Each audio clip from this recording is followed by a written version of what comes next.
Viewers, সবাইকে good morning আর সবাইকে happy new year. তো আজকে যেহেতু 1 জানুয়ারি, তো সবারই নিশ্চয়ই পিকনিকের প্ল্যান আছে। তো আমার সেইভাবে কোনো পিকনিকের প্ল্যান নেই, তবে আজকে বাড়িতে জমিয়ে খাওয়া দাওয়া করব। আজকে বানাবো মাটন বিরিয়ানি, তো ভাবলাম তোমাদের সাথেও সেটা শেয়ার করি। আর আজকে কিন্তু উনুনে বানাবো, আমি কিন্তু ফার্স্ট টাইম আজকে মাটন বিরিয়ানিটা উনুনে বানাবো। তো চলো দেখি, আর আমার সাথে কে আছে একবার দেখাই তোমাদের। হাই, দীপু আছে, তো ওই আমাকে সাহায্য করবে, মানে ফোনটা ধরবে আর কি।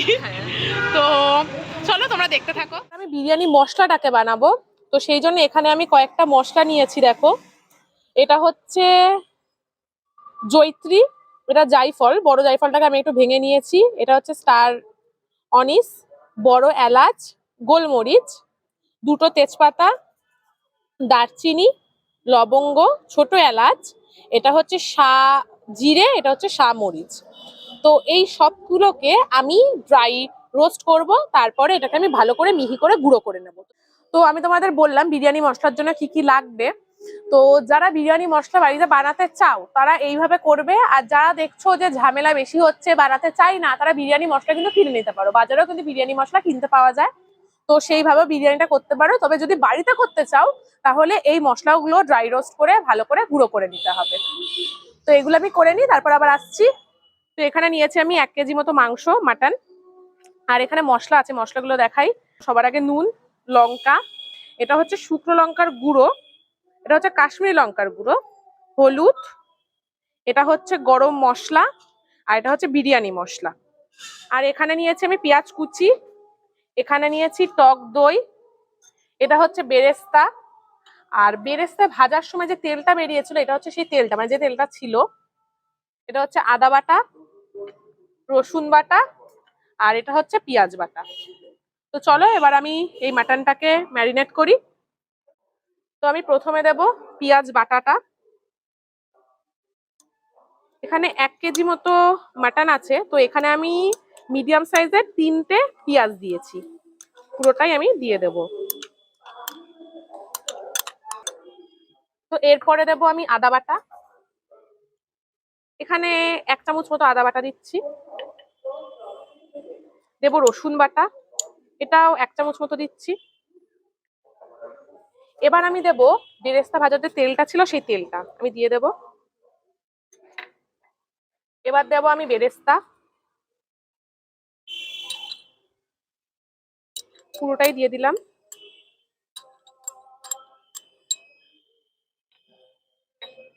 এবার দেব পেঁয়াজ কুচি। মাটন করতে গেলে কিন্তু পেঁয়াজ কুচিটা দিতে হবে, চিকেন করলেই কাঁচা পেঁয়াজটা না দিলেও চলে।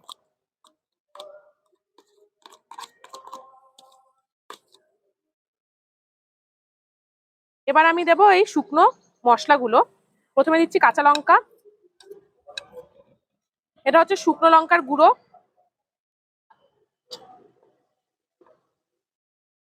এটা হচ্ছে কাশ্মীরি লঙ্কার গুঁড়ো,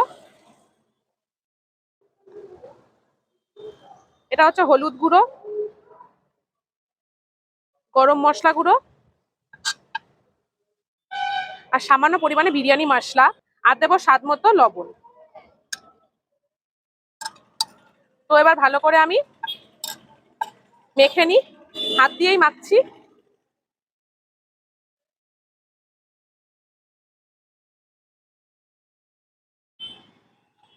এবার দিয়ে দেবো আমি টক দইটা।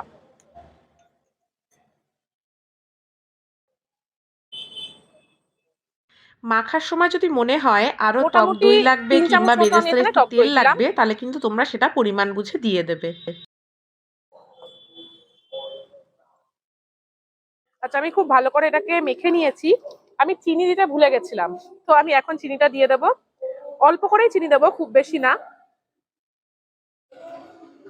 1 চামচ মতো চিনি দিলাম।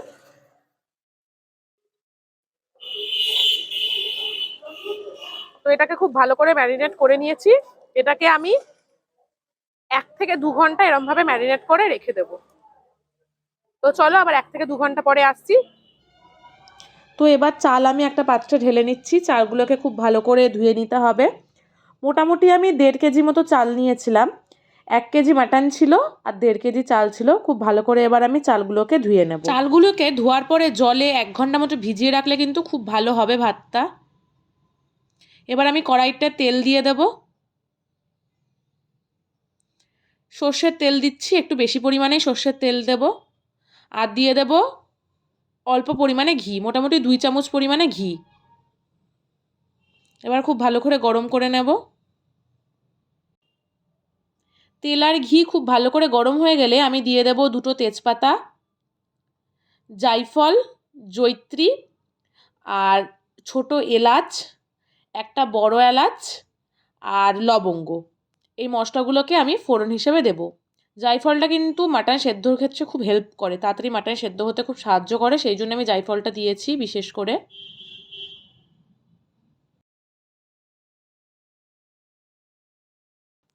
মশলাটাকে একটু ভালোভাবে নাড়িয়ে এবার দিয়ে দেবো আমি এটার ভেতরে ম্যারিনেট করা মাটনটা। আমি কিন্তু প্রায় 2 ঘন্টা মতো মাটনটাকে ম্যারিনেট করে রেখেছিলাম। এবার এই মাটনটাকে আমি দিয়ে নেব। মাটনটাকে দেওয়ার পর খুব ভালোভাবে মাটনটাকে নাড়িয়ে আমি কিন্তু ঢাকা দিয়ে রেখে দেবো। খুব কম আঁচে এই মাটনটা হতে 1 ঘন্টা মতো সময় লাগবে। আমার মোটামুটি 1 ঘন্টা মতো সময় লেগেছিল মাটনটা হতে। তো এখানে দেখো মাংসটা প্রায় হয়ে গেছে, আর মাংসটা কিন্তু একটু কালো কালো হয়েছে। এই বিরিয়ানির জন্য এই যে কালারটা, এটা খুব দরকারি। আমি কিন্তু খুব বেশিও কাশ্মীরি লঙ্কার গুঁড়ো দিইনি, যেহেতু এটা আমি লোহার কড়াইতে করেছি, এই কারণে কিন্তু এই কালারটা এসছে। ভীষণ সুন্দর একটা কালার এসছে, মাংসটা কিন্তু সেদ্ধও হয়ে গেছে। আর এই মাটনের ক্ষেত্রে মাংসটা সেদ্ধ মানে প্রায় মাংস কমপ্লিট। এবার আমি নামিয়ে নেব। আমি কিন্তু মাংসটাকে আগে সেদ্ধ করিনি, পুরোই কষিয়ে কষিয়ে বিরিয়ানিটা করছি যাতে টেস্ট খুব ভালো হয়। এটা কিন্তু টেস্টটা খুব ভালো হবে। যদি কেউ চাও আগে কিন্তু সেদ্ধও করে নিতে পারো। তো চলো এবার আমি এটাকে নামিয়ে নেব। তো এখানে আমি নিয়ে নিয়েছি দুধ। এর ভেতরে আমি প্রথমে দিয়ে দেব গোলাপ জল। খুব বেশি আমি দেবো না, কারণ কি আমি খুব বেশি পছন্দ করি না এগুলো। এবার দিয়ে দেব কেওড়া জল। এবার দেব আমি অল্প পরিমাণে আতর, 3-4 ফোঁটা মতো দিচ্ছি। এবার দিয়ে দেব আমি কেশর, যেটার জন্য কালারটা আসবে বিরিয়ানিতে। তো এবার খুব ভালো করে আমি মিক্স করে নেব।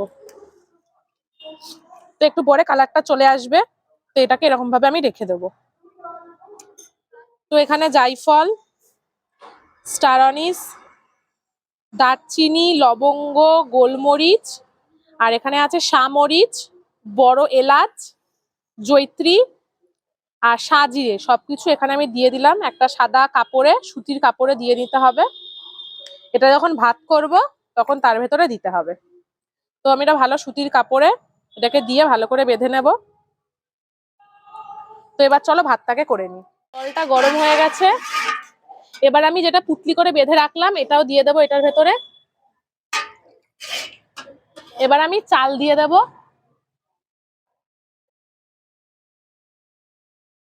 তো এখানে আছে ঘি। দুধটা যেটা বানানো আমি দেখিয়েছি, কেশর দিয়ে, গোলাপ জল, কেওড়া জল সব দিয়ে। এখানে আছে বিরিয়ানি মশলাটা, আর এখানে আছে ভাজা আলু। এটা তোমাদের দেখাইনি কেন, কেন নর্মাল নুন হলুদ দিয়ে জাস্ট আলুগুলোকে ভাজা তেলে। আর এই যে মাটনটা, মাটনটা কিন্তু ভীষণ সুন্দর দেখতে হয়েছে দেখো। আর এই যে ভাতটা, আর এইটা হচ্ছে বেরেস্তা। আমি ভাতটা একটা অন্য জায়গায় পাত্রে তুলে রেখেছি, যেহেতু এটাতে আবার লেয়ার করব। তো চলো এবার লেয়ারটা করি। আচ্ছা, তো এবার আমি হাঁড়িতে আগে ভালো করে ঘিটা মাখিয়ে নেব। হাঁড়িতে কিন্তু খুব বেশি পরিমাণে ঘিটা মাখিয়ে নেওয়া ভীষণ জরুরি। আমার চ্যানেলে আগে একটা চিকেন বিরিয়ানি রেসিপি আছে, সেটা কিন্তু আমি মাইক্রোওভেনে করেছিলাম। তো তোমরা কিন্তু এটাকে ওরকম সেম উপায় মাইক্রোওভেনে করতে পারো, তবে এটা আমি হাঁড়িতে করা দেখাচ্ছি। যে হাঁড়িতে কি করে করবে, যাদের বাড়ি ওভেন নেই তারা কি করে করবে তার জন্য দেখাচ্ছি। খুব ভালো করে আমি ঘিটাকে মাখিয়ে নেব। ভাতটাকে দিয়ে দেব। ভাতটাকে তো আমি ছড়িয়ে ছড়িয়ে দেব। এটা কিন্তু পুরো ভাতটা না, আরো একটু ভাত আছে, তো আগে আমি ভাগ ভাগ করে এই ভাতটাকে দিয়ে নিই। আচ্ছা, এবার আমি আলুগুলো দিয়ে দেবো। এটা আমি 2টো লেয়ারই করব, খুব বেশি লেয়ার করব না। এবারে আমি মাটনগুলো দিয়ে দেব। একটু ছড়িয়ে ছড়িয়ে দিচ্ছি।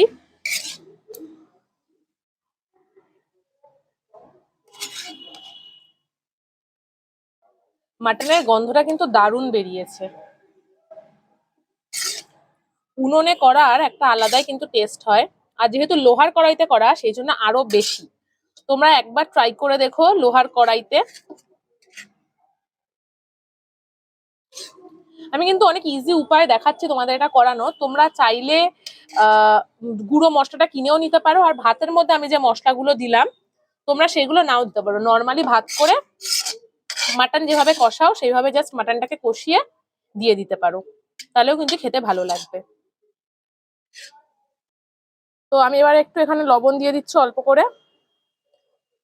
তোমরা চাইলে ভাতেও দিয়ে নিতে পারো, আমি ভাতে দিয়ে নিই, আমি লেয়ারে দিচ্ছি লবণটা।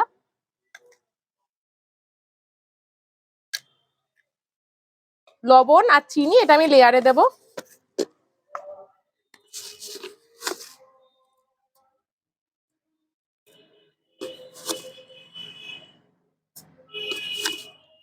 এবার আমি ঘি দিয়ে দেব।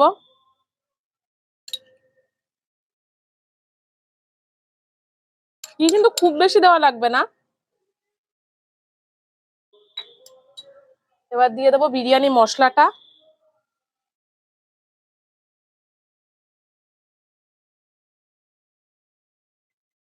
এবার দেবো আমি যেটা দুধ বানিয়ে রেখেছিলাম কেশর দিয়ে, দেখো কালারটা। এবার এই দুধটাকে দিয়ে দেবো।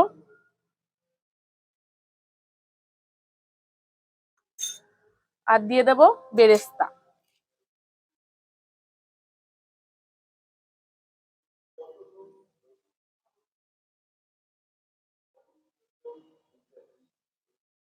তো এবার আমি ভাতগুলো আবার দিয়ে দেবো, ভাতটা।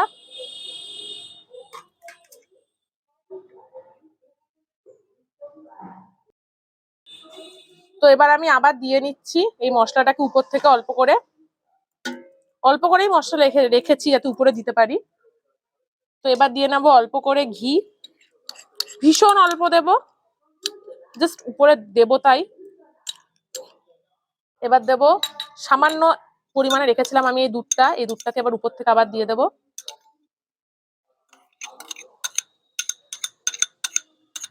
এবার আমি সামান্য পরিমাণে দিয়ে দেবো এই বিরিয়ানি মশলাটা। আর দিয়ে দেবো এই বাকি বেরেস্তাটা।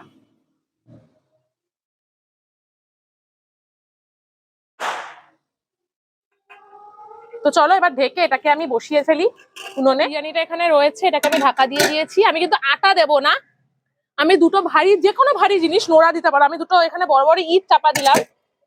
আটা ছাড়াও কিন্তু এই ভাপেই কিন্তু বিরিয়ানিটা খুব ভালোভাবে হয়ে যাবে। তো চলো এইভাবে বিরিয়ানিটা খুব কম আঁচে হতে থাক। তো বিরিয়ানিটা হয়ে গেছে, আঁচটাও নিভে গেছে। আচ্ছা এবার আমি এটাকে তুলবো, বেশ গরম আছে, দেখো ভাপ উঠছে খালি। তো এবার আমি এটাকে একটুখানি নাড়িয়ে চাড়িয়ে নিই।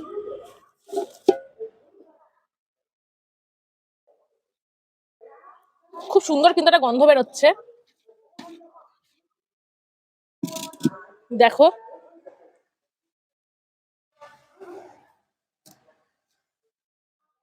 তো দেখো বেশ কিন্তু ঝুড়ো ঝুড়ো হয়েছে ভাতটাও। আর এই যে মাটনটা, আলুটাও কিন্তু পুরো আস্ত আস্তই আছে, বেশি সেদ্ধ হয়ে যায়নি, ঠিকঠাক সেদ্ধ হয়েছে সব। মোটামুটি আমি 30-35 মিনিট মতো হালকা আঁচে রেখে দিয়েছিলাম উনুনে।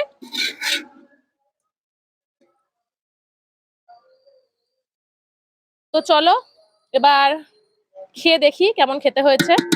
এবার আমি এই যে মাটনের পিস দিলাম, একটা আলু আর রাইস, আর অল্প করে রায়তা, যেটা আমি আগে বানিয়ে নিয়েছি। তোমাদের যদি রায়তার ভিডিও লাগে তাহলে কিন্তু কমেন্ট বক্সে কমেন্ট করো, আমি একটা রায়তার ভিডিও দিয়ে দেবো। তুই খেয়ে বল কেমন হয়েছে।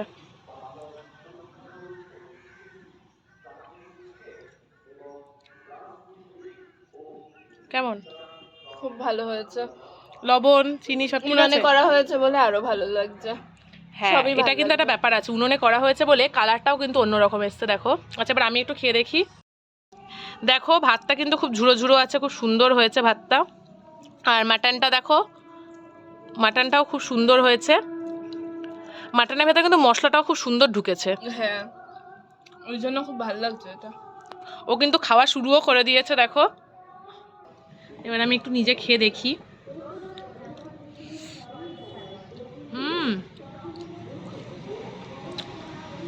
এটা যদি আমি গ্যাসে বা মাইক্রোওভেনে করতাম এতটা কিন্তু টেস্ট হতো না, উনুনে করেছি বলে যতটা টেস্ট হয়েছে। ভীষণ ভালো খেতে হয়েছে।